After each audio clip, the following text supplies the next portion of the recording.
Muy buenos días.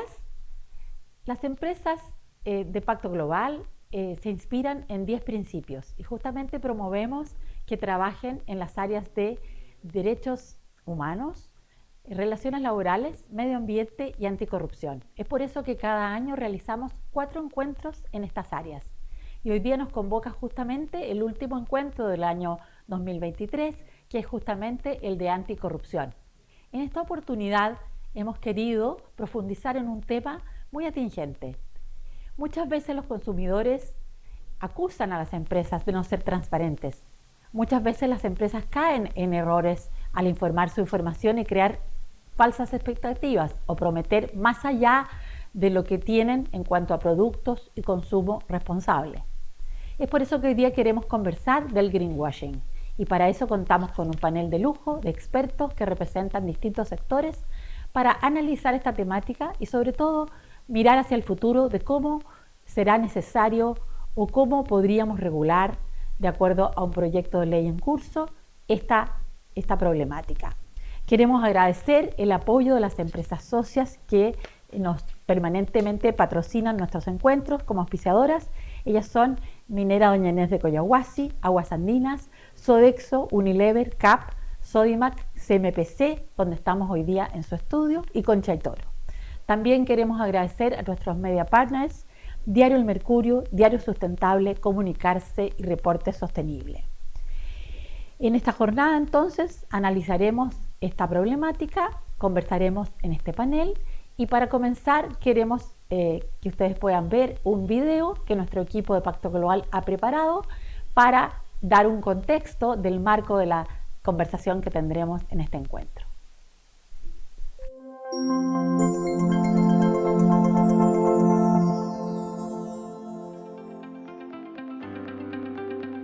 Comunicar de manera transparente y efectiva los atributos de un producto, de una acción o de una organización es una muestra de responsabilidad de parte de las empresas con sus grupos de interés y el entorno en el que operan, así como la sociedad en su conjunto.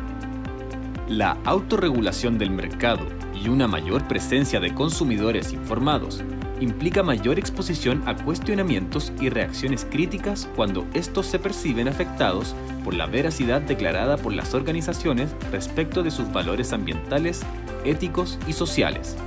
Es indispensable contar con información suficiente, fácil de entender y de verificar sobre las características que declaran las empresas respecto de una acción o un producto.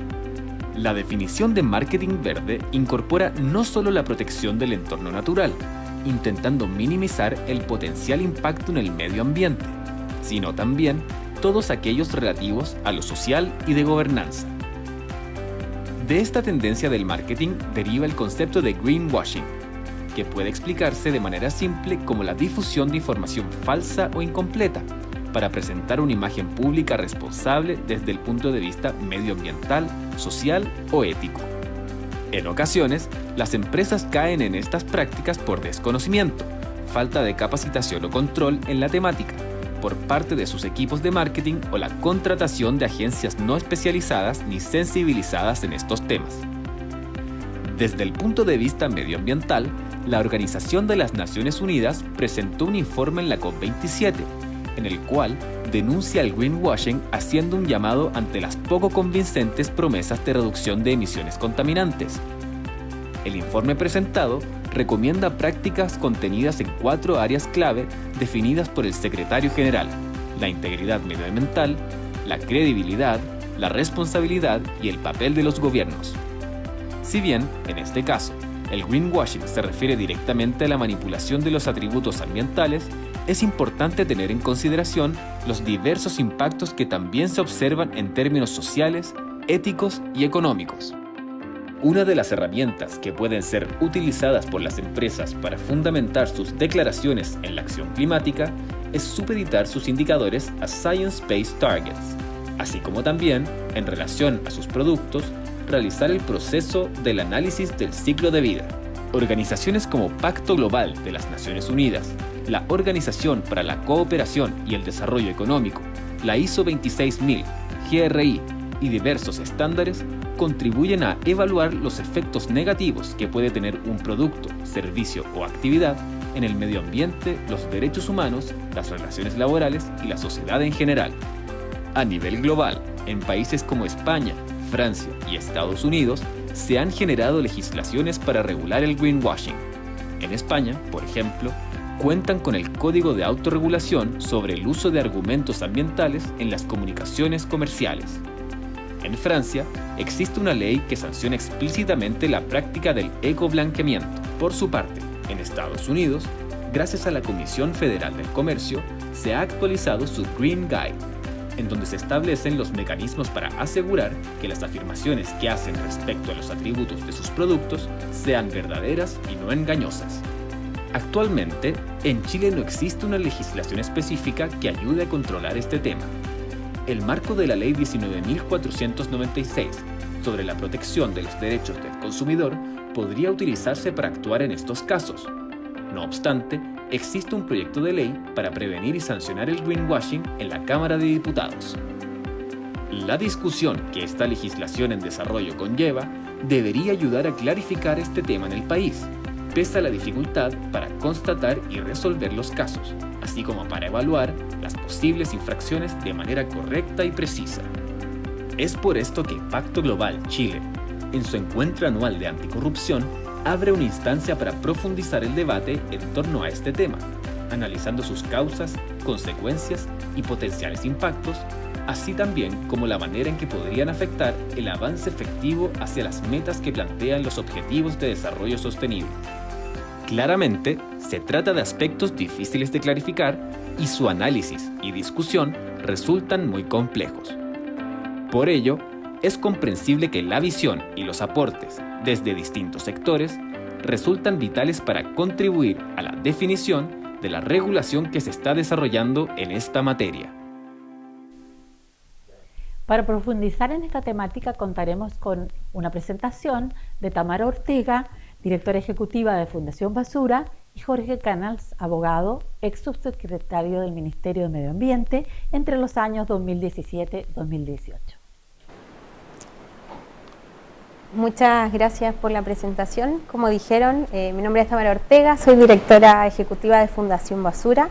Gracias por el espacio y por la invitación. ¿En qué estamos ahora?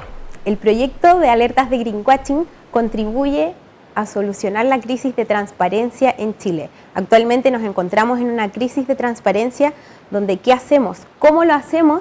¿Cómo lo denunciamos? ¿Cómo lo trabajamos? Y esa es la idea de lo que vamos a hablar hoy día. Cuando nos vamos hacia las tendencias, tanto a nivel mundial como a nivel chileno, este es un estudio que se hizo en el IBM. Bueno, no importa. Donde aquí pequeñas cifras que... No quería pasarlo, quería apuntar. Pero no importa. Algunas cifras que tenemos acá, por ejemplo, que dice un 52% de las personas considera muy importante la sustentabilidad al momento de tomar sus decisiones de compra. Esto nos quiere decir entonces que efectivamente es algo que yo considero al adquirir un producto, por ejemplo. Un 90% de los encuestados estima que actualmente no hay suficiente información sobre la sustentabilidad de los productos. ¿Dónde me informo? ¿Dónde busco la información? ¿Dónde está disponible? 6 de cada 10 personas están dispuestas a cambiar sus hábitos de consumo en beneficio del cuidado del planeta. Esto nos quiere decir que efectivamente las ciudadanas y los ciudadanos están dispuestos a hacer algo, están dispuestos a hacer un cambio, un hábito de consumo, etcétera, en pos de la sustentabilidad que comúnmente llamamos. Pero así como las tendencias han ido en aumento con respecto a la sustentabilidad, ¿qué pasa por otro lado? Nace lo que es el greenwashing, ¿cierto? Que como bien decía el video, es este blanqueado verde, ecoblanqueado, tiene distintos nombres o traducciones al español, donde básicamente es una comunicación que tiende a confundir a los consumidores y las consumidoras al mencionar distintas características sustentables, biodegradables, etcétera, de un servicio o producto. Esto cabe destacar que puede ser intencional o puede ser también por desconocimiento, y ahí también la importancia de relevar estas temáticas, como decían recién, que podamos visibilizarlas. Esta confusión se produce porque vamos a empezar a utilizar conceptos muy ambiguos que dejan ahí no queda claro que sí y que no. Van a intentar dar cuenta de una característica de un producto o de un servicio, pero finalmente no nos va a decir nada en concreto. ¿Qué de esto es verdad y qué de esto no es verdad? Aquí la idea es que nos imaginemos cuando vamos al pasillo del supermercado, por ejemplo, vamos a poner el ejemplo del pasillo de los detergentes. Hace poco se hizo un estudio que en Chile la sustentabilidad se aboca mucho a los productos de limpieza. Por ejemplo, lo mismo se hizo en Argentina y ahí lo abocan a la ropa. Entonces, eso va demostrando cómo cada país en el fondo va moviendo o va permeando este tipo de conceptos. Entonces, la idea es que nos pongamos en nuestra mente en el pasillo de los detergentes, por ejemplo, y vamos caminando. Todas estas palabras que aparecen aquí, ecológico, biodegradable, sustentable, el más sustentable, etcétera, y con imágenes verdes, con imágenes de planeta, de hojitas, es bastante común verlos cada día más, que nos digan este tipo de palabras explícitamente. Pero ¿qué tanto de eso es cierto? ¿Cómo sé yo que es cierto o no? Si veo que ahí es biodegradable, yo voy a confiar en eso que es biodegradable. Y aquí creo que pasa mucho en nosotros y nosotras como población, las personas que estamos más cercanas a estas temáticas, es mucho más fácil identificarlo, pero si nos ponemos en la vereda de otras personas, yo pienso siempre en mi mamá, en mi abuela, que si va al supermercado y ahí le dice que es biodegradable, le dice que es sustentable, no van a dudar en que eso sea así, no lo van a googlear, no se van a meter a internet a buscar el certificado que diga si esto efectivamente es así o no es así. Entonces la idea es que podamos transparentar esto. Y aquí es donde creamos el proyecto de alertas de greenwashing, que estamos trabajando hace un par de años y este año ya le hemos dado con todo, por así decirlo, donde básicamente vamos a ser un interlocutor apoyando a distintas empresas con estrategias efectivamente de comunicación para que aseguremos la transparencia entre las distintas partes, siendo un rol articulador entre el consumidor y entre la empresa y que forme un canal. Además tenemos otras guías de cómo identificar el greenwashing. La gracia de esto es que ahora ustedes se pueden meter a greenwashing.cl y hacer su alerta. Si yo voy al supermercado y tengo la duda que ese detergente sea efectivamente biodegradable, sea efectivamente sustentable, me meto a greenwashing.cl y levanto la alerta. Nosotras como Fundación Basura vamos a hacer ese proceso de investigación, de contactar a la marca, de saber si efectivamente está haciendo o no está haciendo greenwashing, poder decirles y asesorarles también. Como les decía, esto muchas veces se incurre por el desconocimiento y no por la mala intención propiamente tal. Aquí la idea es que veamos un video del proyecto de greenwashing que estamos trabajando y esto va más enfocado a la población nuevamente en general, en que podamos visibilizarlo y que no se quede en un tema muy de unos pocos, de los que lo entendemos y lo dejemos así, sino que podamos efectivamente transparentarlo.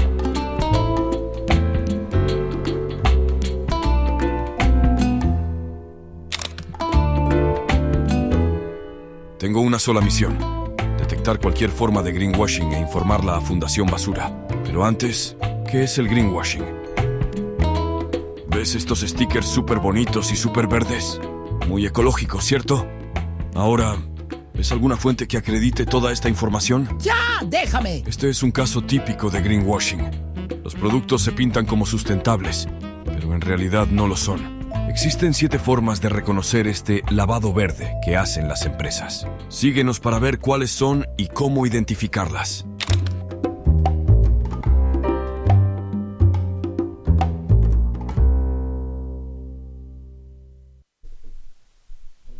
Bueno, ¿se escucha desde este micrófono? Efectivamente estamos con esta campaña a través de redes sociales sacando distintos reels más comunicativos, por así decirlo, con palabras más sencillas para que se pueda entender, y vamos a hacer uno por cada una de estas alertas. Estas alertas las identificó la consultora TerraChoice y nosotros las adaptamos al contexto en español y más nacional. No me voy a detener en esto, sino que son 7 alertas porque se las voy a mostrar después nuevamente. Donde va a eludir compromisos, imágenes, palabras, pruebas o certificaciones que no necesariamente van a ser verdaderas, ¿cierto? ¿Cómo podemos trabajar esto o qué se está haciendo actualmente? No tenemos efectivamente una ley, una normativa propiamente tal del greenwashing, sino que, como decía el video, lo podemos acotar a la ley del consumidor, y aquí tampoco me voy a detener tanto porque después Jorge nos va a dar el detalle de qué va y cómo se relaciona con esto. Pero solamente hay una parte que dice no producir daño al medio ambiente, a la calidad de vida y de ser reciclable o reutilizable. Esa es la única parte de esta ley donde se nombra el medio ambiente y la parte de la publicidad engañosa. Pero sigue siendo un poco ambiguo, qué es engañoso, qué no es engañoso, cómo lo normamos o cómo se sanciona, por ejemplo. Aquí queremos mostrarles un caso destacado donde se le alertó específicamente a la empresa Familand, se les contactó, se le hizo un levantamiento, así también se ha trabajado con otras marcas, ahí está un poco pequeño, pero ¿qué ocurrió? Nos juntamos con la empresa Familand para decirles, oigan, sus empaques son de esta forma, están utilizando las palabras biodegradable, bio, eco, etcétera, y en su envase ni en su página web sale ninguna certificación al respecto. ¿Cómo sé yo que eso es verdad? Finalmente esta empresa, y es un caso de éxito para nosotros porque la empresa respondió de muy buena forma, adaptó todos sus envases y le puso efectivamente la certificación asociada de que eran biodegradables. Entonces, tanto en sus envases como en su página web. Y es la idea, en este caso esta empresa no era que estuviera mintiendo, pero no tenía la información de forma transparente. Entonces de esta forma nosotros alertamos distintos casos, nos contactamos con las empresas, las asesoramos en el caso de que sea el lado positivo y podamos efectivamente tener una información más transparente. El mes pasado hicimos un lanzamiento de una guía de bolsillo que, permiso, aquí se los voy a ir pasando para que puedan sacar una guía de bolsillo de greenwashing que participaron distintas personas. También el CERNAC, que es con quien hemos estado trabajando durante todo este año para poder hacer las alertas ciudadanas por esa vía, estuvo desde el lado de las empresas Frimet específicamente, desde el lado de los consumidores estuvo Vida Sustentable Chile y desde las organizaciones de la sociedad civil estuvo FIMA.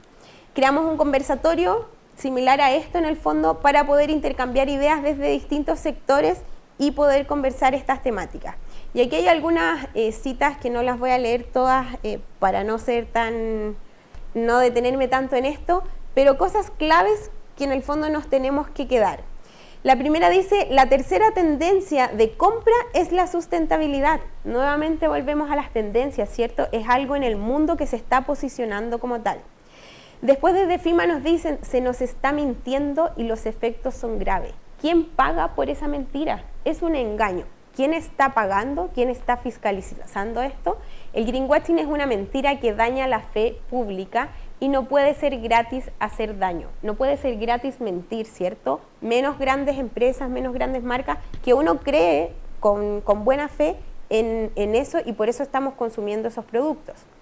Desde el CERNAC nos dicen la sustentabilidad no es un tema tan alertado y la Fundación ha levantado alertas que consideramos en nuestra nueva planificación. Es decir, al levantar este tipo de alertas, al visibilizar este tipo de problemáticas, vamos a poder trabajar en conjunto del ente público, ¿cierto?, para poder crear nuevas normativas para visibilizarlo, para adaptarlo. Y finalmente, desde el lado de los consumidores, nos dicen, esto se debe regular porque es una de las bases en la información y la educación. Como todos queremos elegir lo mejor, si la información es falsa, entonces tu esfuerzo no vale. Efectivamente, yo voy a intentar elegir lo mejor según lo que está disponible, pero si lo que está disponible me está mintiendo, ¿qué hago? Esta es la guía de bolsillo donde se define cada alerta, nos dice en un lado lo que es el greenwashing y cómo identificar cada alerta que está levantada según este estudio de TerraChoice que les contaba. Y después nos lleva directamente al QR que yo lo puedo escanear. Entonces la idea es que yo vaya con esta guía de bolsillo, la tenga en mi billetera, la tenga en mi cartera, bolso, etcétera. Y si veo algo que tengo la duda de que puede ser greenwashing o no, poder consultar esta guía rápida, identificarla y finalmente subirla a la página web para que podamos hacer el proceso que les acababa de contar. Entonces esta guía está de descarga gratuita en nuestra página web y también tenemos copias físicas aquí que les acabo de entregar al resto de los panelistas. ¿Cómo podemos contribuir con esto? Bueno, principalmente visibilizando esto, síganos a través de nuestras redes sociales, compartan la información, sean detectives del greenwashing, seamos esas personas que andamos con nuestra guía de bolsillo, identificando en los almacenes, en los supermercados, en cualquier parte que veamos que nos haga ruido, que no estemos seguros, metámonos a la página web, si tienen los certificados, si tienen de forma transparente la información que están comunicando en sus etiquetas, por ejemplo, y si no, contáctenos a través de la página de Greenwashing.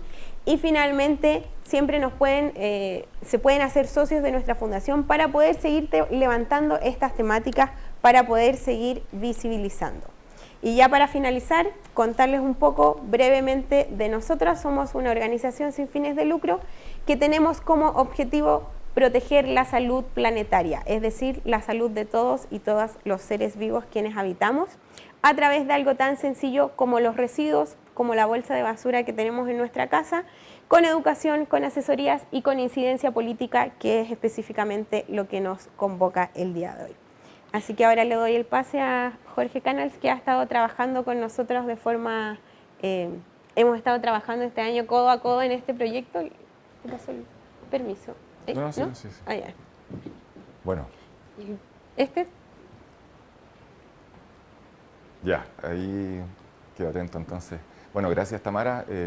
Como Tamara señalaba, bueno, mi nombre es Jorge Canals, yo soy abogado y la Fundación en algún momento, discutiendo respecto a cómo abordar la temática del greenwashing, se nos acercó para poder revestir jurídicamente un poco de lo que ya Tamara mostró desde el punto de vista operativo. Entonces ha sido un ejercicio muy interesante porque nos ha permitido en la práctica ir de alguna forma testeando cómo funcionaría eventualmente la aplicación ya de una ley vigente en nuestro país, sin perjuicio de que, como lo señaló en la introducción, el video de pacto y lo señalaba desde el punto de vista de lo que estaba funcionando en la Ley de Protección al Consumidor, que ya Víctor, imagino, ahí va a profundizar. Miramos entonces 3 áreas específicas para trabajar la operación de una acción ciudadana, por así decirlo, greenwashing y su vinculación con la empresa. Uno, un protocolo de acción. Eso nos pareció súper interesante porque al principio la organización, por ejemplo, o la ciudadanía o el consumidor dice: yo quiero denunciar a una empresa que en su envase o en su publicidad señala, por ejemplo, que pasa mucho, que este producto es compostable o biodegradable. Eso pasa cada rato, porque nosotros no tenemos ningún tipo de certificación. Hay una certificación en proceso, una reglamentación vinculada a la ley de plásticos de un solo uso, que está en proceso y probablemente se demore muchísimo. Entonces, no hay mucha claridad respecto a cómo poder definir lo que es una afirmación ambiental y cómo poder denunciar. Entonces, eso significó que la Fundación desarrollara en conjunto con nosotros un protocolo muy claro, donde, como señalaba Tamara, la Fundación se constituía una especie de intermediario entre el denunciante y el denunciado. Y me parece que esa es la forma que probablemente vaya adquiriendo a futuro una regulación, ya sea a través de la Ley de Protección al Consumidor o bien a través del proyecto de ley específico de greenwashing, al cual también se hizo mención en la introducción, y que probablemente vaya a tener que tener protocolos operativos, porque esto lo conversamos antes de empezar con el panel. Esto es muy difícil finalmente definir, y no estoy diciendo ninguna gran genialidad, pero evidentemente en cuestiones que son más bien laxas o universales, por ejemplo, desde el punto de vista de la reducción de los gases de efecto invernadero, o bien el uso de agua, o bien las características o atributos del producto en cuanto a su reciclabilidad o su reutilización, su posibilidad de reutilización o su compostabilidad, son cuestiones que hoy día tienen un amplio margen de posibilidad de definirse. No está claro qué es y qué no es. Entonces, un protocolo operativo, práctico, caso a caso, va a permitir ir construyendo una suerte de jurisprudencia casuística, por llamarlo de alguna forma, que le va a ayudar al regulador y al fiscalizador a hacer más efectiva la sanción a las políticas de greenwashing. Entonces, lo primero fue un protocolo detrás de esta guía, de este video que mostró Tamara, que está bastante bueno, del detective ahí con bigotito. Hay un protocolo muy regularizado y testeado jurídicamente que va a permitir que ciertas denuncias, que hoy día son más bien amparadas, como señalaba, en el ámbito de la Ley de Protección al Consumidor, vayan construyendo una casuística que va a enriquecer las definiciones abstractas que tiene una ley, bueno, en términos ambientales lo sabemos, digamos, mucho más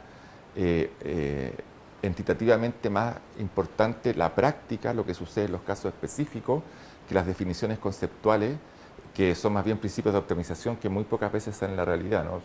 Aspiran a cuestiones que en el día a día, en la operación, en el tráfico comercial, no suceden de la forma en que el concepto lo define. Lo segundo que hicimos, después de ese protocolo, para de alguna forma revestir jurídicamente un procedimiento claro, las sanciones y el acercamiento que se hace después hacia el CERNAC, que es la organización que hoy día tenemos en defensa de protección al consumidor y que, como se señalaba también en la presentación de Tamara, tiene disposiciones en las modificaciones recientes de la ley que hacen referencia a aquella publicidad engañosa que induce error al consumidor para optar por determinado producto o servicio que finalmente puede causar daño al medio ambiente o tener información que no es veraz respecto a las condiciones del producto en cuanto a su reciclabilidad o la posibilidad de ser reutilizado. Fue también revisar eso y evidentemente, si bien, como se señalaba, no tenemos una normativa específica, a diferencia de los países que son referentes, ya se mencionaron algunos en la presentación, que era España con su código de autorregulación, Francia y Estados Unidos con sus guías verdes, pero también Latinoamérica, Colombia y Brasil especialmente, que tiene una legislación más desarrollada vinculada a los delitos ambientales.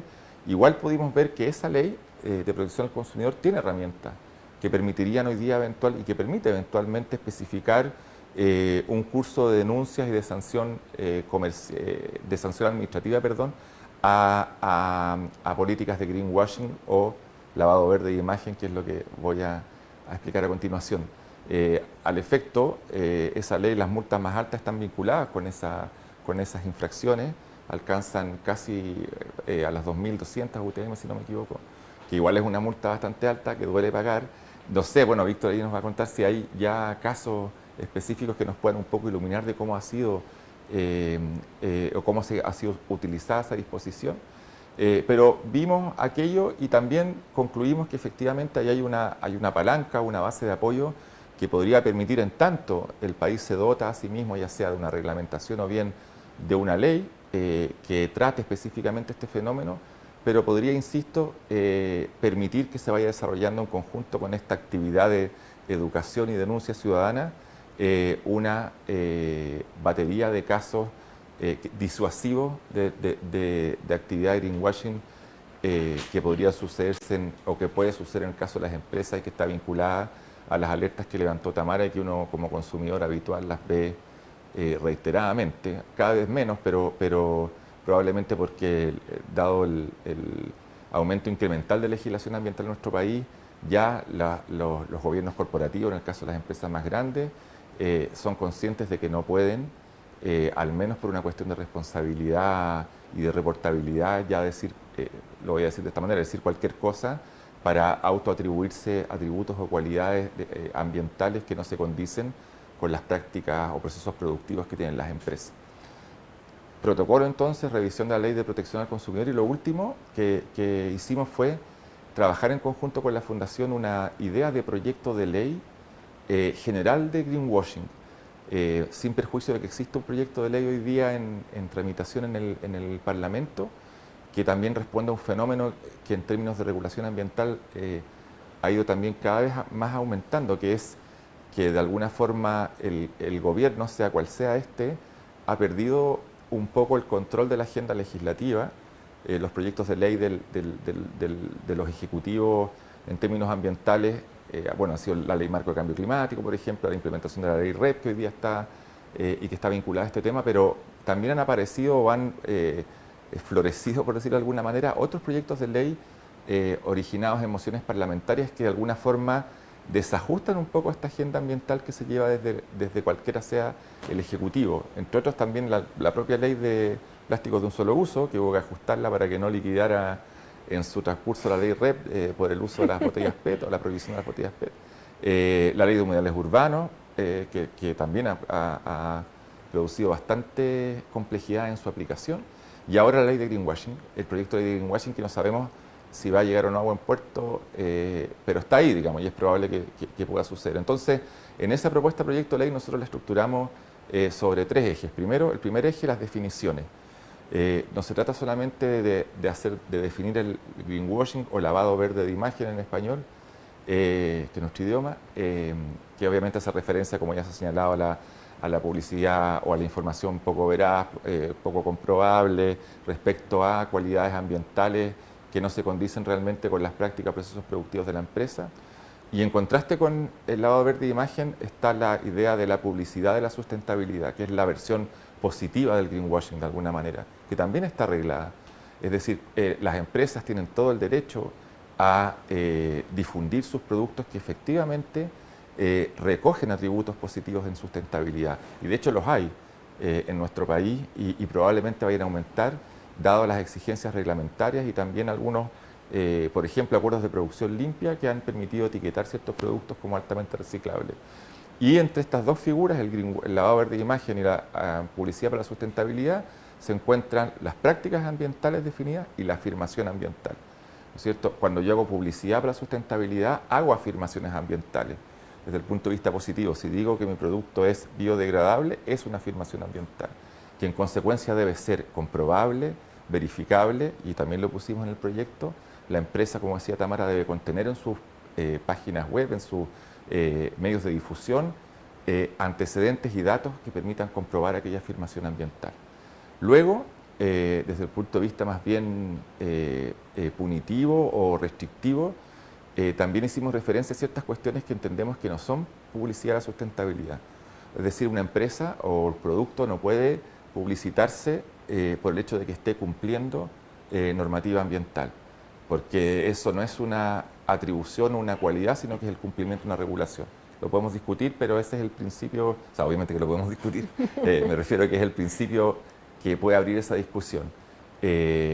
Igualmente para el caso de aquellos proyectos o actividades que se encuentran siendo evaluadas ambientalmente o han sido evaluadas ambientalmente en el marco del sistema de evaluación de impacto ambiental, tampoco puede, entendemos, constituir una publicidad de la sustentabilidad, las medidas de reparación, de mitigación o compensación que hayan sido acordadas en ese proceso. Y finalmente también, para concluir, establecimos una serie de propuestas, obviamente, que tienen que ver con la intensidad de la multa, que puede ser mayor o menor, eso también nos parece que puede ser un poco más accesorio a las definiciones, pero también hay ciertas cuestiones que habría que discutir.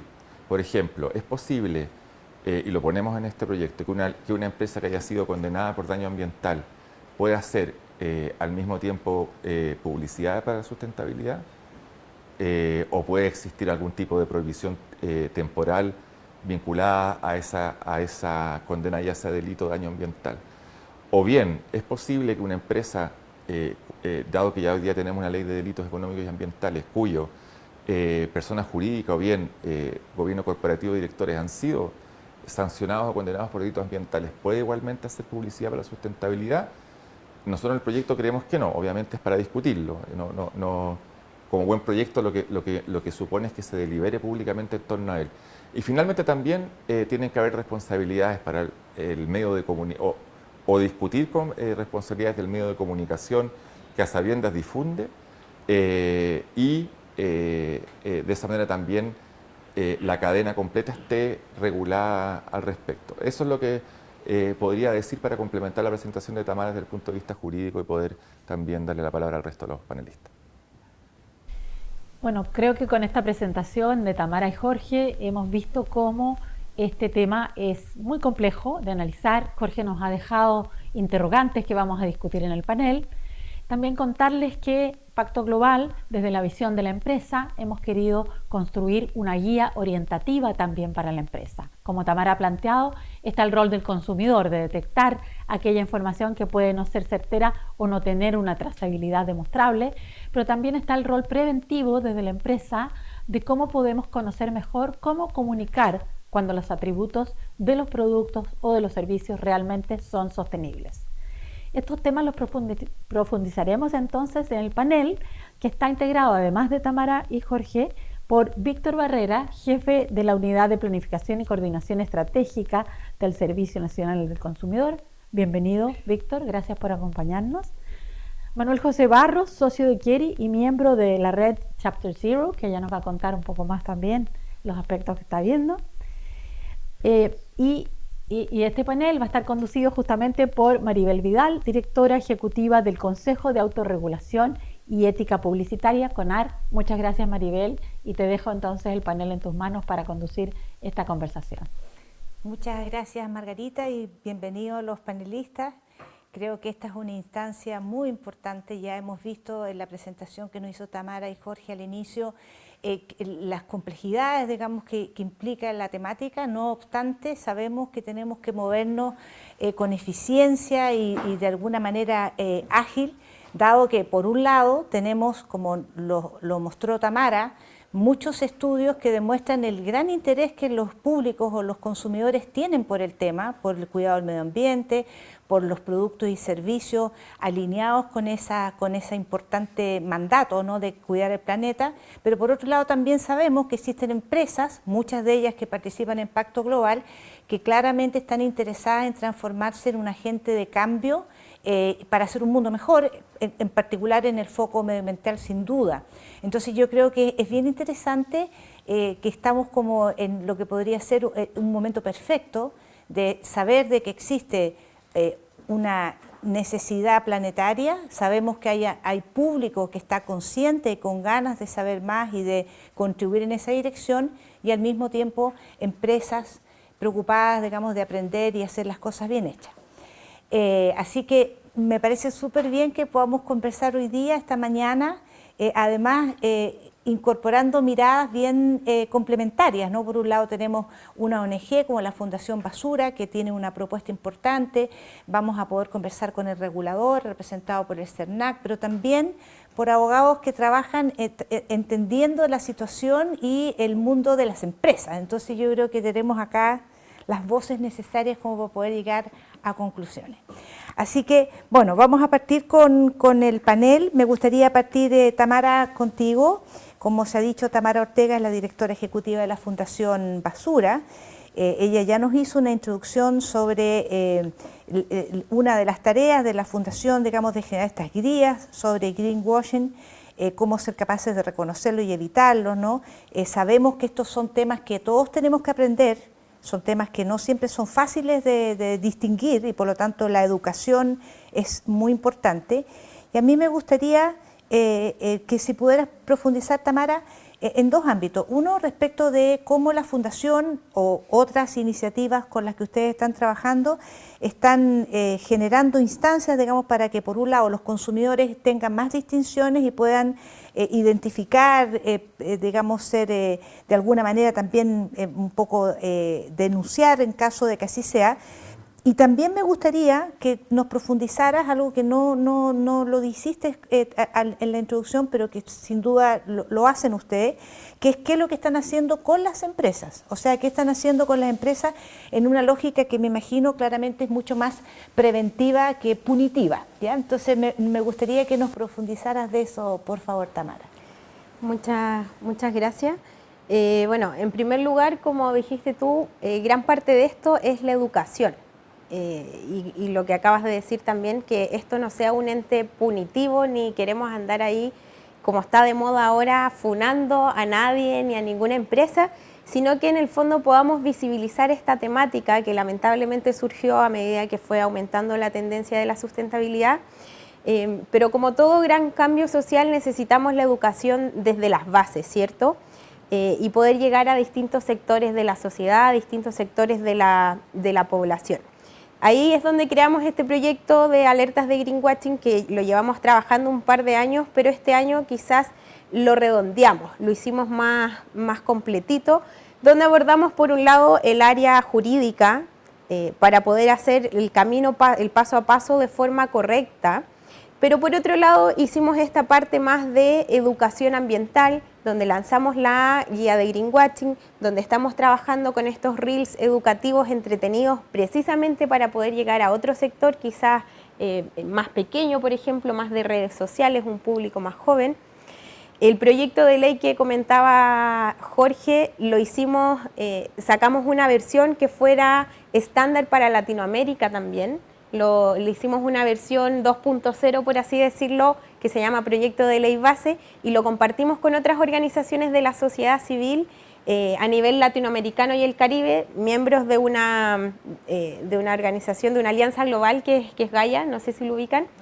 Lo visibilizamos por esa plataforma, de tal forma que este proyecto no quede en la fundación, sino que lo podamos levantar desde distintos frentes. Como decías tú, es muy importante tener a la sociedad civil, a la empresa, al sector público. A raíz de lo mismo que fue en el lanzamiento de la guía de bolsillo, invitamos a estos mismos actores, porque al igual como tú lo dijiste, es importante tener las distintas miradas. Y con este proyecto, bueno, todavía no lo terminamos, van a ver en nuestras redes sociales que hay reels que todavía les falta que salgan, pero estamos abordando distintas temáticas por distintos frentes, todos enfocados en el greenwashing y en que en un futuro ojalá cercano salga este proyecto de ley y sea ley efectivamente, y que estas alertas ya no sea una alerta en que tengamos que canalizarlo de esta forma, sino que podamos hacer una denuncia en un juzgado de policía local, por ejemplo. Eso respondiendo la primera pregunta. Y la segunda parte que decías, ¿cuál era el canal o cómo lo estamos haciendo directamente? Bueno, nosotros nos llega una alerta de greenwashing, o quizás nosotras mismas detectamos y andamos siendo las detectives, y se le escribe, se contacta a las distintas empresas, marcas, y quizás no solo grandes empresas, de repente uno al tiro se le viene así una empresa gigante. Muchas veces los emprendimientos también caen en el greenwashing. Nuevamente reitero que no siempre es intencional. Los contactamos por correo, por redes sociales, por algún contacto que tengamos, ¿cierto? Hoy en día tenemos que utilizar estas plataformas que tenemos disponibles, al final es un tremendo beneficio que tenemos.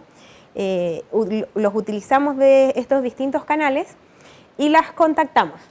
Hola, sabes que están levantando estas alertas, y las identificamos, la alerta 1, la alerta 5, etcétera, todas las alertas juntas. Queremos ayudarte, queremos asesorarlos a que no lo sigan haciendo, porque eso al final incurre en el greenwashing, es una mentira, es un engaño y tiene consecuencias graves a nivel poblacional, ¿cierto? Que yo esté consumiendo algo que creo que estoy salvando el medio ambiente, el planeta, pero realmente no lo estoy haciendo. Entonces la idea de esto es poder hacer una asesoría y que finalmente trabajen, ya sea que lo estén cometiendo porque en sus envases dice algo que no lo son, porque dicen tener algo y la certificación no la presentan, como fue el caso de Familand. Entonces ahí es donde hacemos ese camino. Y esa sería la versión exitosa, por así decirlo. Hay otra versión que es la no exitosa, que es donde no siempre llegamos a buen puerto porque o no nos responden o no les interesa, que es algo que pasa. Y ahí fue donde le pedimos ayuda a Jorge en este protocolo de cómo seguir legalmente, y ahí fue donde llegamos al CERNAC, donde levantamos las alertas a nivel ciudadano, los subimos a través de la página del CERNAC detallando que es una publicidad engañosa, y ahí los artículos que citamos en la presentación específicamente, estoy haciendo esta denuncia ciudadana porque está incurriendo en el artículo tanto de publicidad engañosa, y bueno, actualmente estamos en ese proceso todavía en que se hace un estudio y eso después tiene un resultado. Entonces estamos siguiendo estos dos caminos, el caso exitoso y el caso más o menos que vamos a esperar la respuesta eventualmente. Entonces la idea de esta plataforma es que todos y todas quienes quieran sumarse a ser detectives lo puedan hacer, y nosotros vamos a seguir funcionando como este ente articulador entre consumidor y empresa o el servicio público. Súper, muchas gracias, Tamara. Y a propósito de lo que tú mencionabas, digamos, del rol que ustedes están teniendo en conjunto con el CERNAC, me gustaría preguntarle a Víctor Barrera, que es el jefe de la Unidad de Planificación y Coordinación Estrategia del CERNAC, del Servicio Nacional al Consumidor, que nos da, digamos, la perspectiva un poco más desde el regulador. Me gustaría saber, bueno, ¿cómo estamos nosotros en Chile en relación con otros países? Porque de hecho en el video se mostraban algunos ejemplos. Yo conozco más el caso de España, que está liderado por Autocontrol, que es el CONAR de España, que el CONAR de Chile mira bastante como referencia, donde ellos están en esa lógica como de la corregulación, digamos, y otros ejemplos que se mencionaron. Pero en particular, Víctor, considerando tu experiencia, cómo estamos nosotros y cuáles debiesen ser como esos aprendizajes que a lo mejor deberíamos tomar como para hacer la curva de aprendizaje, valga la redundancia, más rápido, ¿no? Porque estamos todos de acuerdo en que este es un tema que tiene suma urgencia, ¿no? Y que tenemos que avanzar todos juntos hacia un mismo lado. Sí. ¿Qué nos puedes compartir, Víctor? Gracias, Maribel. Gracias a Pacto Global también por la invitación. A ver, muchas cosas. Primero, felicitar a Tamara por el proyecto. La manera de que los consumidores toman decisiones de consumo y lo hacen de la manera más informada posible en este tipo de casos es vital, digamos, ¿no? Cómo los consumidores, sobre todo en temas tan específicos y tan complejos como el tema del lavado verde, digamos, ¿no?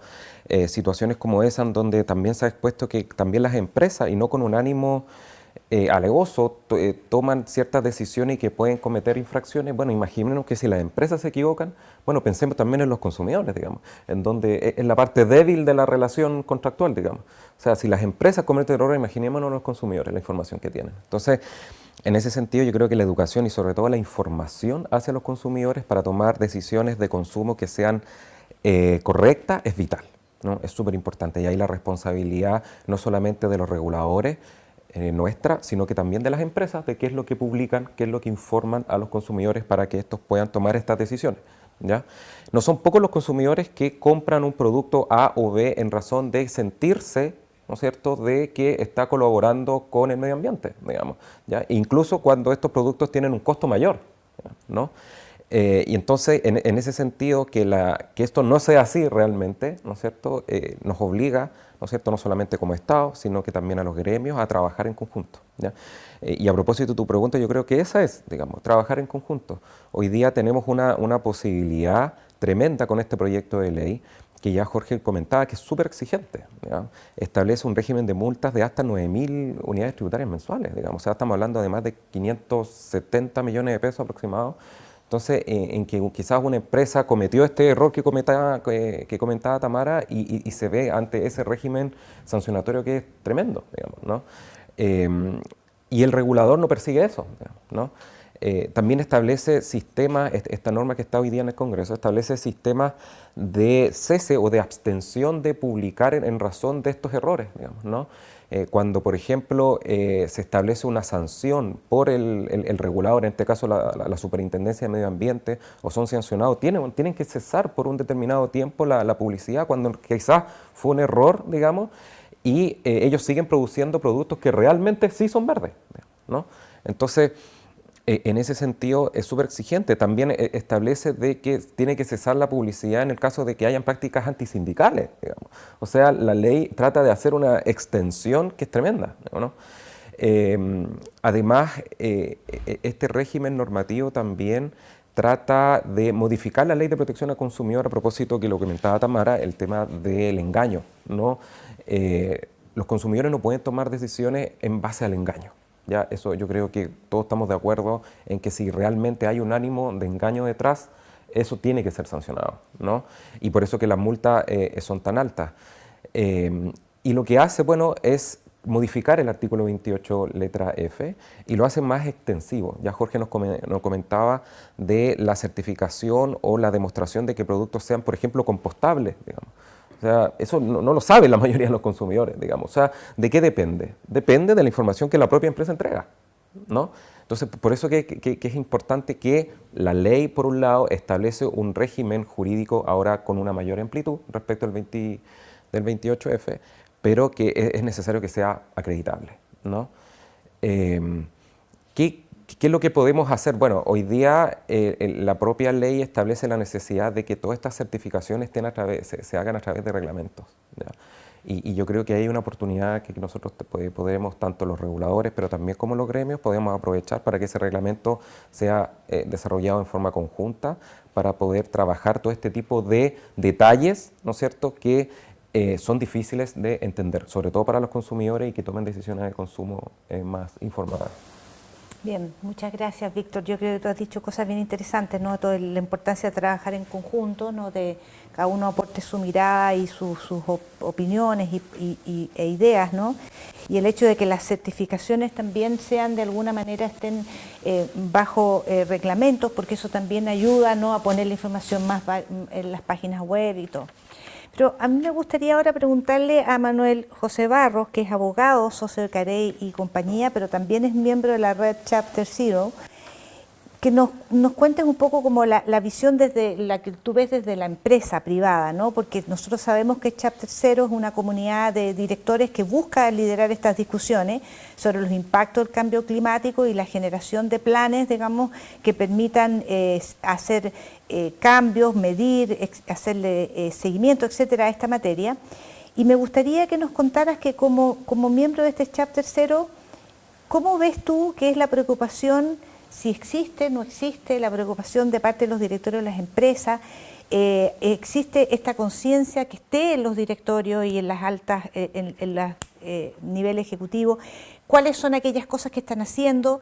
Creo que es súper importante representar esa opinión también. Es como decía yo al principio, las empresas que están en Pacto Global claramente tienen esa intención de hacer un aporte, por lo tanto creo que también es importante contar la visión de las empresas, ¿no? De por qué algunas cosas van más rápido, otras no van más rápido, qué falta. ¿Cómo lo ves tú? ¿Qué nos puedes aportar, Manuel José? Muchas gracias, Maribel, y bueno, y muchas gracias a Pacto Global por la invitación. Mira, Chapter Zero es una agrupación de directores de distintas empresas que están participando en los más variados sectores e industrias y que se reúnen a propósito de la acción climática. Se reúnen a buscar y a discutir medidas y acciones que sean medibles para enfrentar las crisis hoy día climáticas, degradación de biodiversidad, desafíos que representa el manejo de residuos. Y en ese contexto, en mi experiencia con los directores de empresas que yo he conversado, en todos los casos hay un interés absoluto y un compromiso total por asegurar que la entrega de la información al público y al mercado sea totalmente fidedigna, sea comprobable, sea veraz, sea objetiva. Esto no es una novedad a propósito de la ley de greenwashing o del proyecto de ley de greenwashing, tampoco es una novedad a propósito de las legislaciones comparadas de los distintos países que hemos visto que este tema ha ido agarrando vuelo, sino que viene un poco de antes y viene del rol del director, de la responsabilidad de los directores. En ese contexto, la entrega de información es parte de la entrega de información es parte del sistema económico abierto, libre, en el que estamos, en donde los flujos de información resultan esenciales para que resulte adecuadamente el mercado y por lo tanto las empresas están comprometidas con que se entregue información completa y veraz y obviamente que aquellas empresas que no cumplan con ese estándar tengan las sanciones que hoy día en la ley vigente ya están prescritas, como la Ley de Protección del Consumidor. Muchas gracias, Manuel José, por esa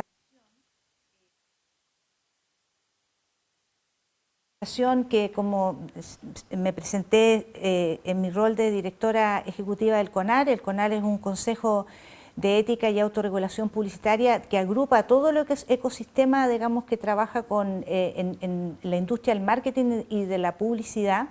Agrupa a los avisadores, a los principales avisadores, a las agencias de publicidad y a todos los medios. Y hace ya casi como 10 años nosotros pusimos en nuestro código de ética el artículo 27, que de hecho fue hecho en conjunto con el Ministerio de Medio Ambiente, no sé si Jorge estaba en ese tiempo ahí, y fue un trabajo conjunto bien interesante con el Ministerio para llegar a definir el artículo 27 que precisamente norma cuáles son aquellas cosas, cómo se tiene que ejecutar publicidad siendo responsable con todos los acertos y las frases publicitarias que tengan que ver con temas de medio ambiente, ¿no? Que nosotros hace poco lo volvimos a revisar a la luz de todo lo que está ocurriendo con la ley, con algunos expertos, y nos dimos, bueno, de hecho también con el equipo del CERNAC, y nos dimos cuenta que estábamos, aun cuando había sido hecho hace 10 años, seguía estando bastante vigente, ¿no? También decir de que las veces en que han llegado reclamos, ya sea de una empresa versus otra, que estás diciendo algo en tu publicidad que no está debidamente justificado, debidamente acreditado en materias medioambientales, general los fallos del CONAR tienen un porcentaje altísimo, casi del 100% de acatamiento. Y el otro dato que me gustaría aportar en la conversación es que en el último tiempo el porcentaje de reclamos que vienen además de consumidores ha aumentado, ¿no? Eso es lo que demuestra un poco también la fe de la industria y de los consumidores en que las empresas se pueden autorregular, ¿no? Y por eso yo soy una convencida de que el trabajo en conjunto es clave, ¿no? Porque cada uno mira desde distintos lados. Y pongo ese tema sobre la mesa porque lo que tú nos mostrabas en tu guía, las conversaciones que hemos tenido respecto de las definiciones de publicidad engañosa, etcétera, son cosas que la industria publicitaria y de marketing está al tanto, ¿no? Está trabajando en eso. Lo que pasa es que a veces los cambios van más rápido y uno tiene que estar ahí muy alerta.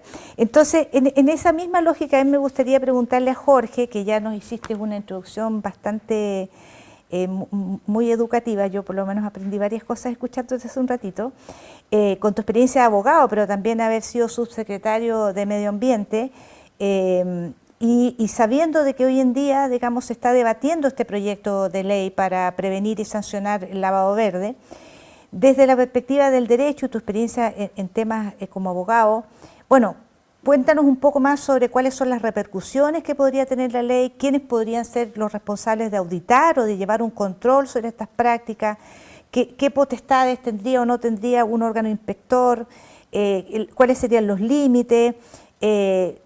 Sabemos que el proyecto está allí en evaluación, probablemente yo he leído algunas cosas que hay como ciertos nudos, ¿no? Entonces, estamos de acuerdo en que tenemos que hacer cosas en esa dirección y que tener una ley es un camino eficiente, ya nos lo explicaba Víctor de por qué, pero también saber qué falta para avanzar, cuáles son las conversaciones que hay que tener, cuáles son los desafíos que hay que resolver.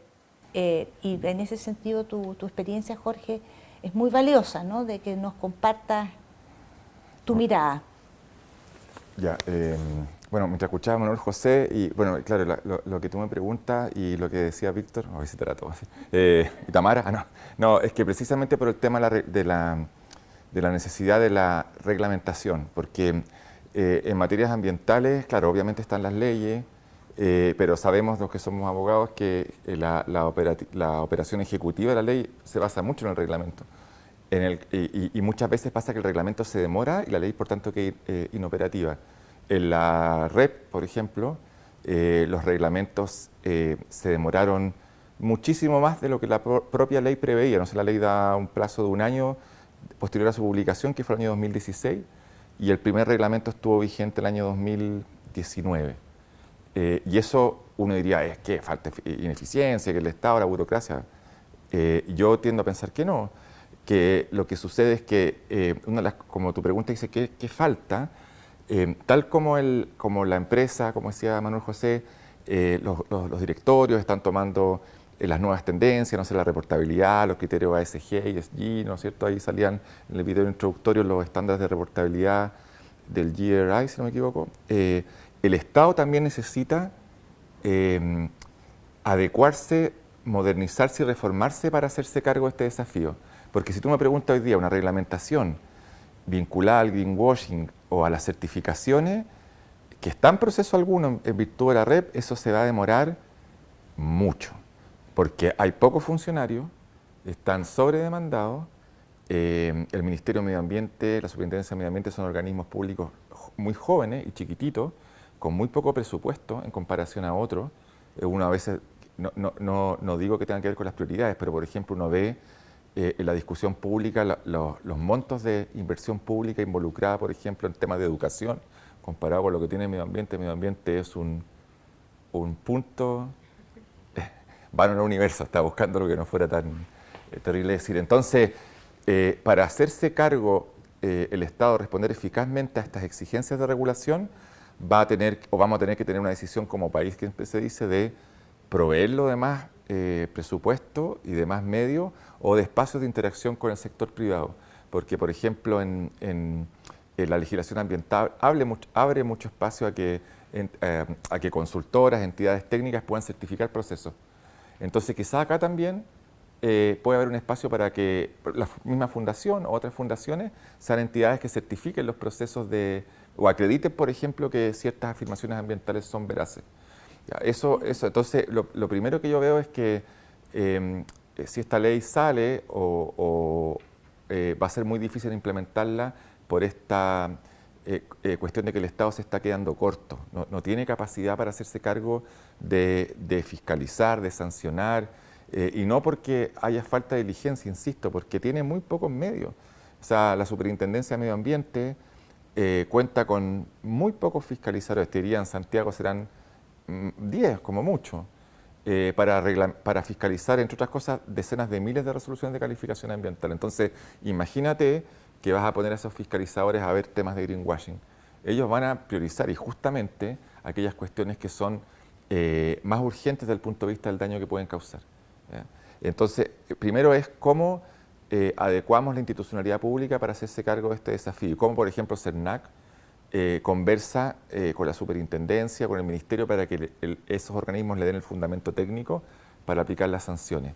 Y nosotros que nos dedicamos a eso sabemos que los procedimientos son demorosos, demoran muchas veces más de un año, e insisto, no por una cuestión de falta de diligencia, sino que porque efectivamente el Estado está superado y está en un proceso de transformación de lo que era, no sé, en el siglo XX y la primera parte del siglo XXI, lo que se requiere ahora con los desafíos que tiene, no solamente ambientales, sino que, qué sé yo, tecnológicos, en fin. Lo otro es que a veces, también tomando lo que decía Manuel José, a veces y lo que dijo también Víctor, las discusiones en el Congreso ambientales muchas veces se discuten desde un punto de vista muy prejuicioso hacia el sector privado, ¿okay? Muy desde el punto de vista del enfoque de la persecución y la sanción. Claro, yo trabajé harto en el sector público y muchas veces uno cuando está en el sector público, que está bien porque ahí está el ejercicio de la función del interés público, es lo primero, muchas veces uno desconoce o el sector público desconoce la operatoria del sector privado, cómo funciona internamente, las exigencias que tienen, las exigencias de los directorios y actúa con una preconcepción negativa. Entonces, me parece que hay que abrir espacio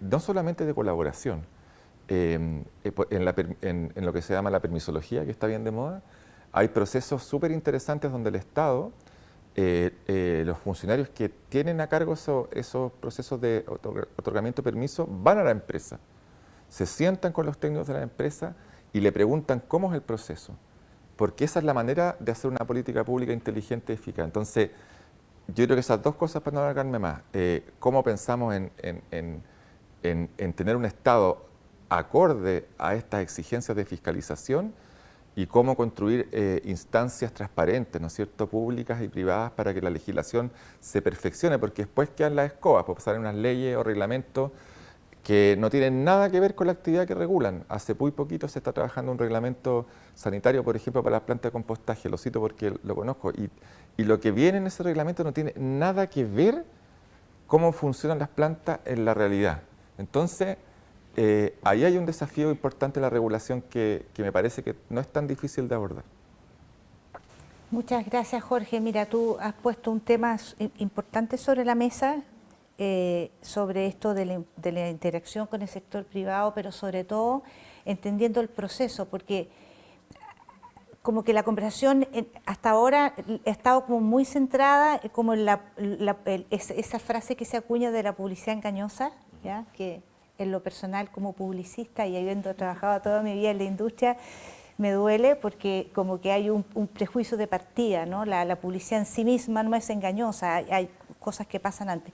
Y eso también me hace pensar de que la conversación no solamente tiene que estar al final, ¿no? De cuando ya llegó, el agua ya llegó al río, digamos, y en donde ya está aquello que el consumidor ve, bien o mal, ¿no?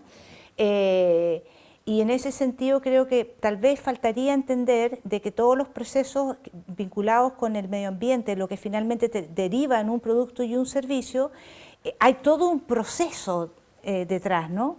que tiene que ver desde hay muchos momentos en los que hay que hacerse cargo. Por eso que hace todo el sentido lo que tú dices, Jorge, de que también es como entender esa caja negra que probablemente varía de industria en industria y que tiene probablemente distintas soluciones. Y en ese sentido, Manuel José, ¿tú crees de que en la experiencia que tú tienes vinculado con el sector privado, ¿qué faltaría, qué tendríamos que hacer para que se dieran esas instancias de conocimiento previo, de poder trabajar?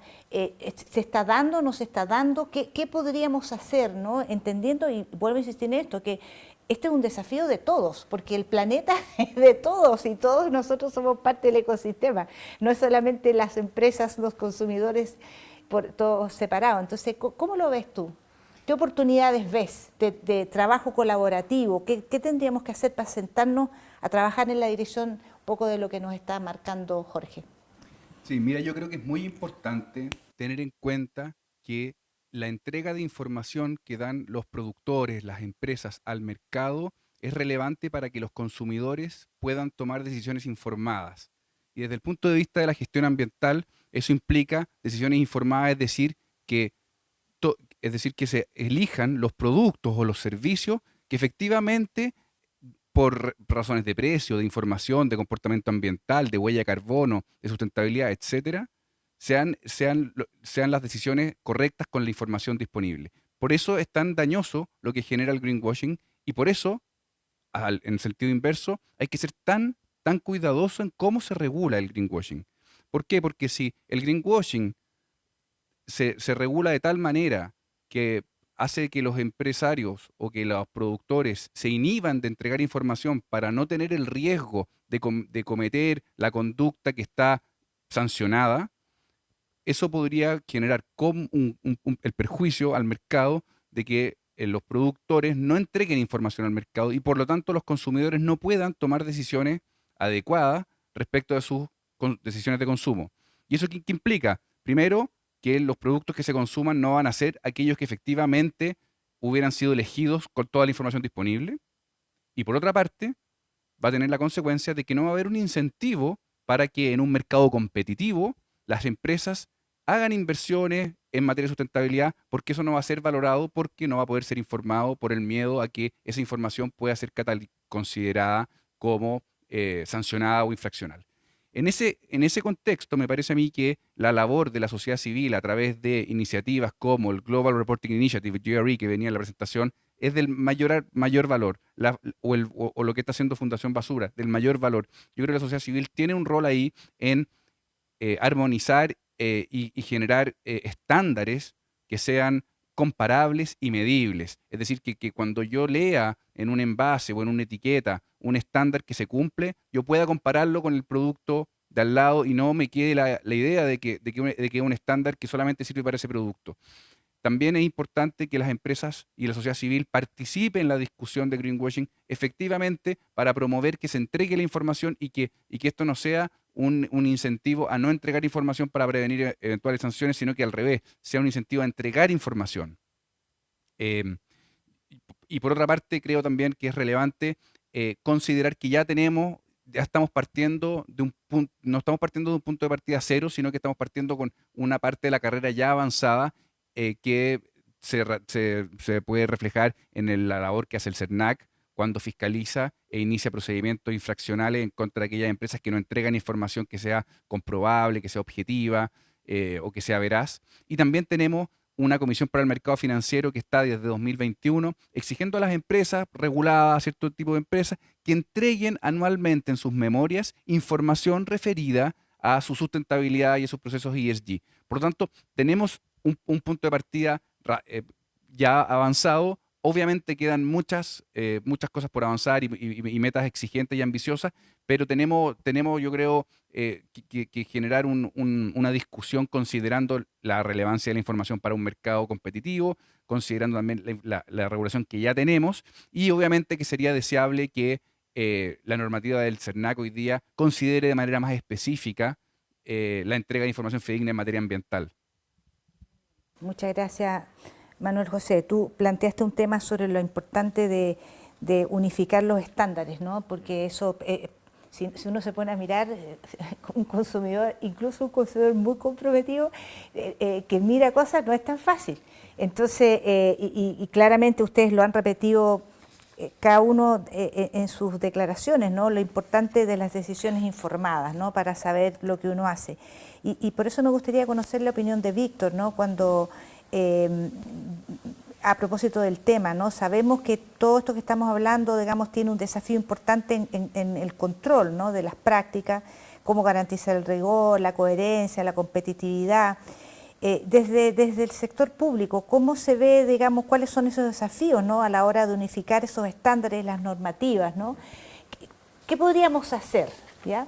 Y yo siempre hablo en plural porque yo soy una convencida de que siempre, pero hoy en día más que nunca, si nosotros no trabajamos colaborativamente, las cosas son difíciles, ¿no? Cada uno aporta un pedacito al puzzle y yo creo que estos son momentos de colaboración radical, como dice Leonardo Maldonado.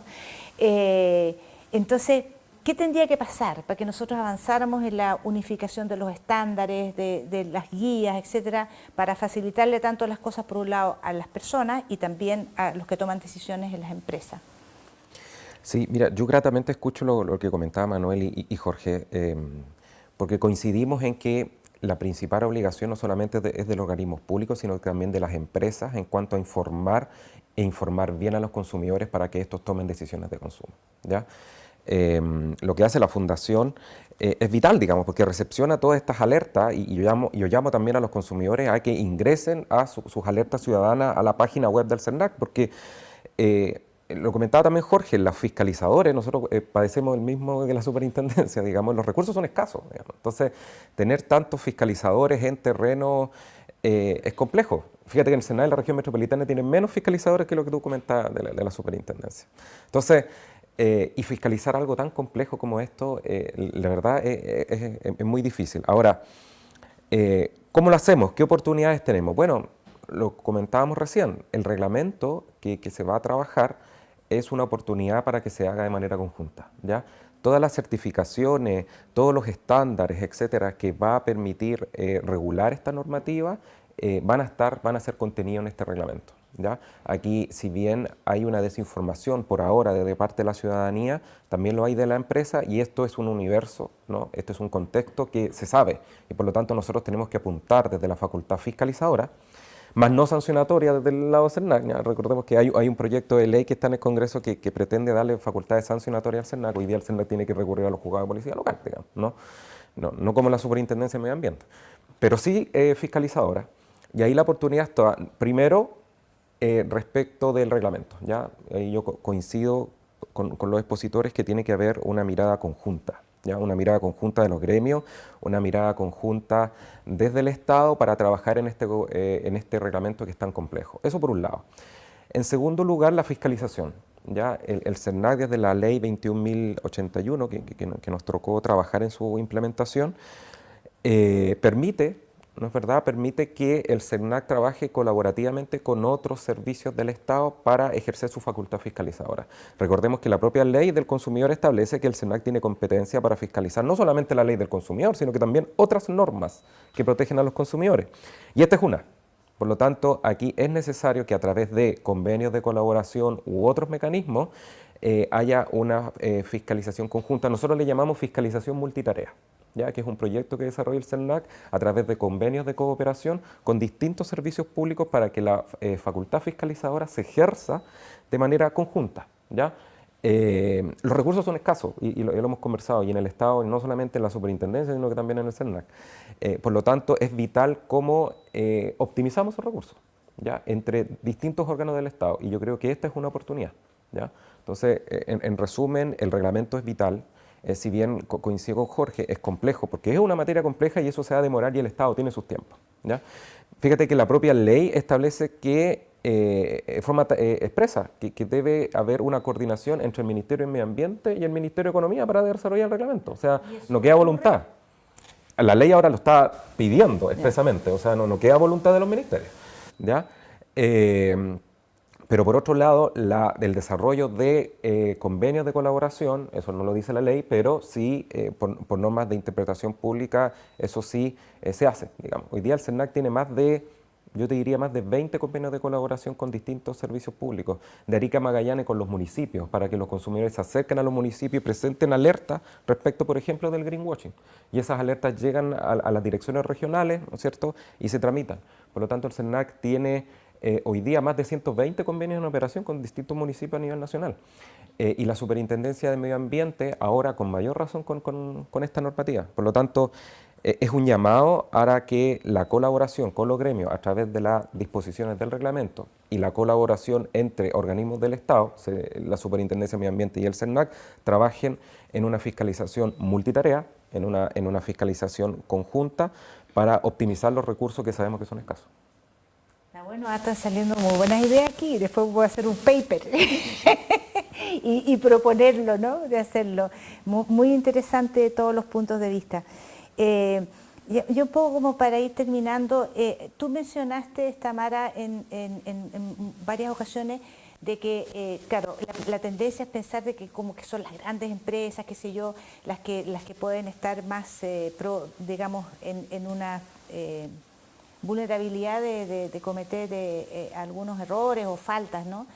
Pero también tú dijiste que hay una gran cantidad de pymes que podrían estar ahí. Yo conozco, por ejemplo, se me viene a la mente un ejemplo, porque es un tema que me gusta, que es cuando yo veo publicidad, por ejemplo, de alguna emprendedora que está haciendo jabones, cremas, no sé qué, y en mi cabeza como que pareciera que aquello que se hace en la casa, no sé qué, es como más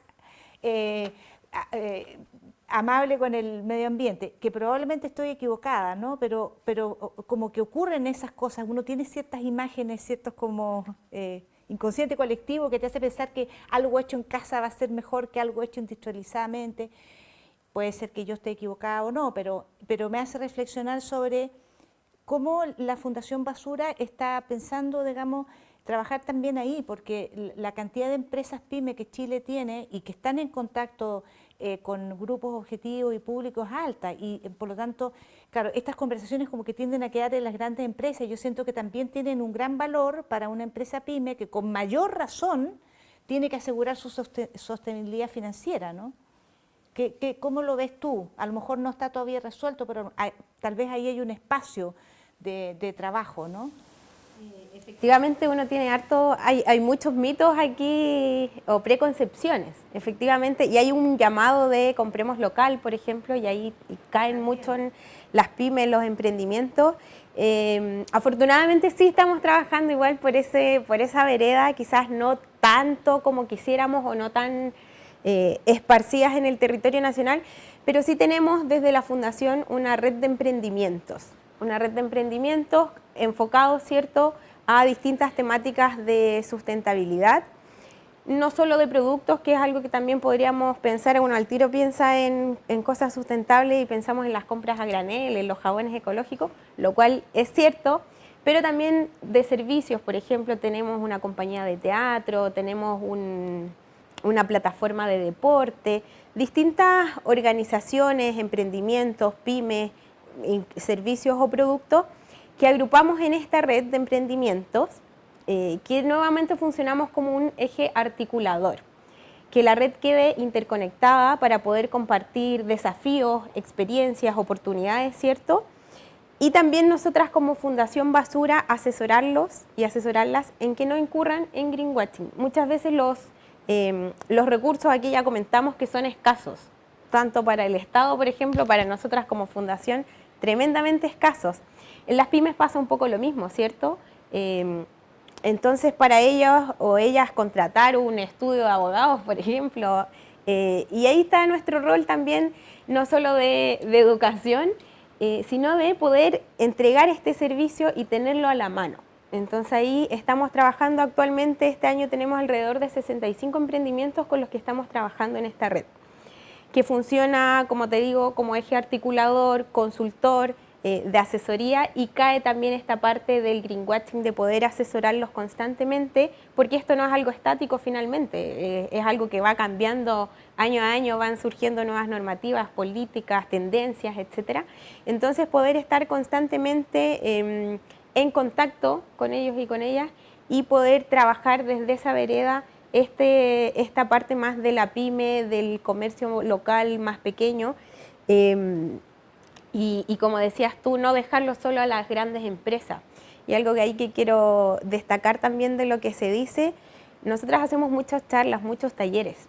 Entonces, cuando vas a una audiencia, la culpa o la responsabilidad siempre se la tiran al Estado, siempre se la tiran a las empresas. Pero aquí es algo que todos y todas lo hemos dicho en este panel. El trabajo es colaborativo. Los consumidores, las consumidoras, los ciudadanos, las ciudadanas, tenemos un poder de decisión tremendamente importante. Somos finalmente quienes manejamos el mercado.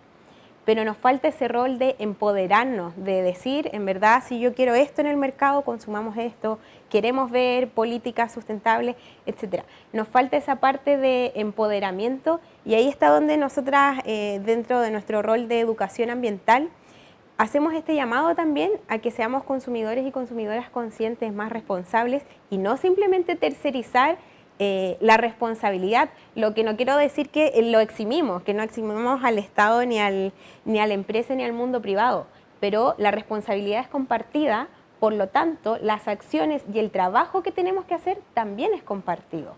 Entonces ahí están todos los actores, como decías tú, somos todos actores claves en esto. Y no hay que olvidarlo, hay que tenerlo siempre presente para poder trabajar de esa forma, todos en conjunto. Ahora justo con Jorge estuvimos la semana pasada, antepasada, trabajando con la Cámara de Comercio por otro proyecto que es el del derecho a reparar que les contaba recién, impulsando también desde las empresas, qué quieren ellos, ellas, cómo lo ven, cómo lo visualizan a futuro, cómo podemos trabajar de ahí. Después nosotros vamos a hacer lo mismo con las personas, con las ONG, y articulando todo esto para que finalmente cuando eso, ojalá también en un futuro cercano, sea una ley o ya esté en el Congreso este proyecto de ley, represente la voz de todos y de todas, y que no nos queden cabos sueltos, como decía Jorge, que está leyendo un reglamento que en la realidad no pasa. Y eso precisamente es porque las personas o los actores involucrados ahí no están conversando colaborativamente. Entonces ahí destaco, claro, ese rol nuevamente de todos y de todas en impulsar este tipo de acciones. Muy buen punto, Tamara, ¿no? De lo que tú hablas, de también que las personas nos responsabilicemos, ¿no? De seamos actores activos, agentes de cambio activo, me parece súper interesante. Y ya terminando, me gustaría conocer la opinión de Jorge, si tú sientes de que este tipo de conocimientos, de tomar, en la misma línea de lo que decía Tamara, ¿no? De generar consumidores o individuos, ¿no? más conscientes de su rol, de movilizar, etcétera. ¿Existe alguna iniciativa que esté más vinculada, por ejemplo, en la educación en los colegios, en las carreras universitarias? ¿Tú ves ahí una posibilidad de incidir, cosa que empecemos, digamos, a concientizar, tanto porque al final uno es persona y es trabajador, ¿no? Entonces nadie es, los dos roles juntos, en la medida que uno es un mejor ciudadano, se supone que uno va a ser un mejor trabajador, un mejor jefe, un mejor líder. ¿Ves tú ahí algún espacio para un trabajo en esa línea? Claro, sí, también es bien complejo como tú lo planteas. O sea, hay ya proyectos de educación ambiental también muy limitados por el tema de los recursos, certificación de colegios, que incorporan en su proyecto curricular completo temas ambientales. No sé si al grado específico de educar al consumidor. Yo creo que todavía estamos ahí, porque como decía también Manuel José, aquí la clave es que hay un conjunto de información lo suficientemente clara que permita modificar los hábitos de consumo de las personas. Entonces, claramente hay un espacio ahí gigantesco de capacitación y de educación ambiental, pero claro, también educación ambiental es un poco el pariente pobre de las políticas ambientales, de las políticas públicas ambientales. Es así, digamos, hay que decirlo.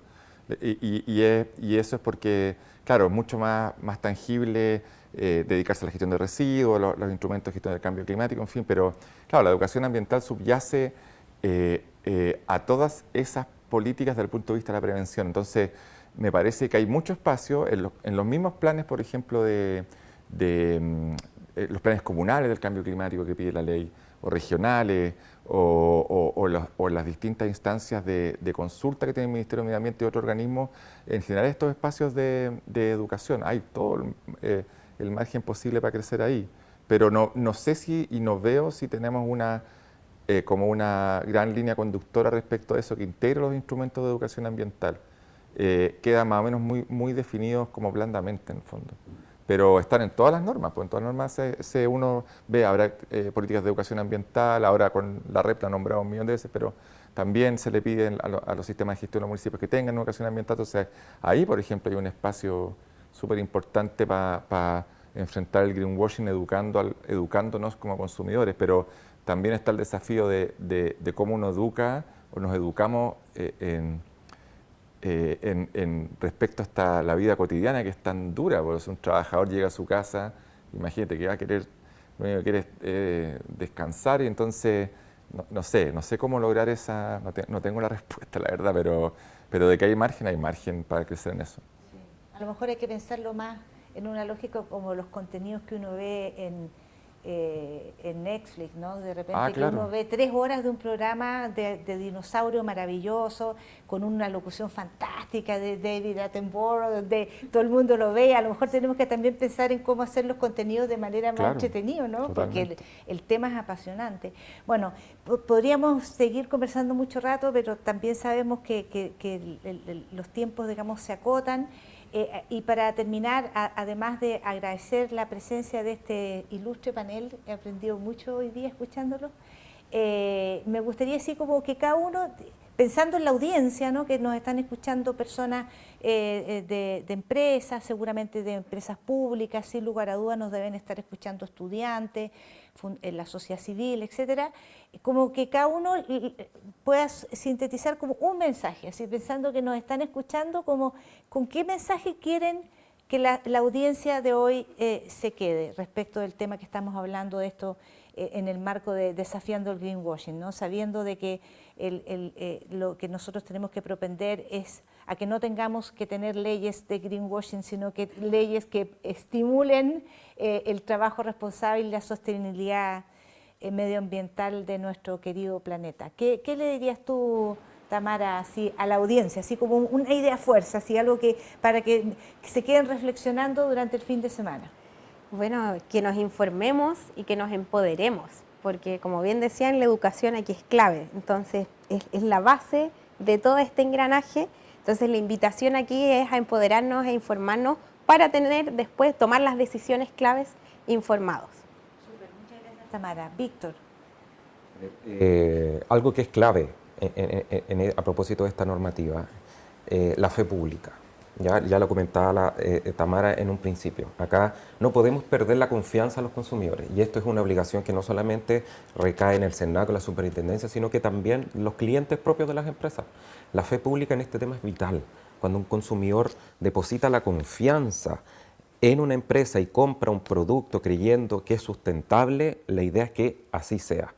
Eso tiene un valor superior a que la empresa se vea expuesta, como lo señala la ley en la página web, o que se sancione incluso en los medios de comunicación, como lo señala la ley. Eso está en la ley, digamos. Lo que no está en la ley es la fe pública, y yo creo que eso es un llamado a que no perdamos la credibilidad de nuestros consumidores, no perdamos la confianza de los consumidores, y eso es una obligación no solamente del Estado, sino que también de los gremios. Así es, gracias, Víctor. No, la confianza, construir y fortalecer la confianza en los consumidores es clave, porque sin eso no hay ningún... Todo lo demás no tiene sentido, así que gracias por poner ese punto valioso sobre la mesa. Y Manuel José, ¿qué mensaje así para que reflexionemos durante el fin de semana? Mira, yo celebro que exista regulación que esté dirigida a evitar información engañosa, información ambigua, pero hay que tener en cuenta que la técnica legislativa de esta materia no es simple y debe suponer que el flujo de información es clave. Y para que la información produzca el efecto buscado, que es que permita que los agentes del mercado tomen decisiones adecuadas e informadas, es importante que el sector privado, las organizaciones civiles, el Estado, tengan estándares comunes, tengan estándares que sean compatibles y comparables y medibles. Así que veo yo que, por una parte, la estandarización, la compatibilización de los estándares, y por otra parte, aprovechar las normas que ya tenemos hoy día, el esfuerzo que ha hecho la Comisión del Mercado Financiero, el esfuerzo que hace el CERNAC, es un punto de partida que nos permite tener metas ambiciosas en pos de lograr mercados más informados. Gracias, Manuel, por traer ese punto de resaltar el hecho que nosotros no estamos partiendo de cero, que tenemos un montón de cosas buenas sobre las que seguir construyendo. Creo que también es valioso eso de ser capaz de mirar el medio vaso lleno y no caer en una tentación que es muy nuestra, muy cultural, de que siempre pensamos que lo estamos haciendo mal. Y yo creo que, por supuesto, siempre hay espacio para hacerlo bien, pero creo que es súper importante relevar las iniciativas como las que están aquí presentes, sin lugar a dudas, como un punto importante, ¿no?, de que no estamos partiendo de cero. Así que gracias por poner ese punto sobre la mesa. Y don Jorge, ¿qué reflexión nos vas a dejar? Estaba pensando que puedo ser inteligente. Yo creo que en base a lo que decía Víctor de la fe pública, yo creo que hay que retomar la confianza de colaborar de las empresas entre ellas mismas, las grandes, las chicas, las empresas con el Estado con la sociedad civil. Ninguno de ellos puede solo afrontar el desafío de greenwashing, sino que todos colaborando articuladamente y abriéndose en confianza para construir mejores políticas y prevenir antes que sancionar. Muchas gracias. Eso, lo que tú dices también es muy valioso, Jorge, porque la confianza de la que nos hemos dado cuenta que es tan importante preservar se construye cuando nos conocemos. ¿Ya? Uno no puede confiar en que no conoce, entonces todo lo que tiene que ver con transparencia, conversación, trabajo conjunto, mesas, etcétera, para discutir los temas siempre ayudan. Bien, pues muchas gracias Tamara, Víctor, Manuel José y Jorge. Ha sido un agrado conversar con ustedes, espero que la audiencia también lo haya disfrutado. Hay mucho que aprender sin lugar a dudas, así que muchas gracias a Pacto Global por haber generado esta instancia.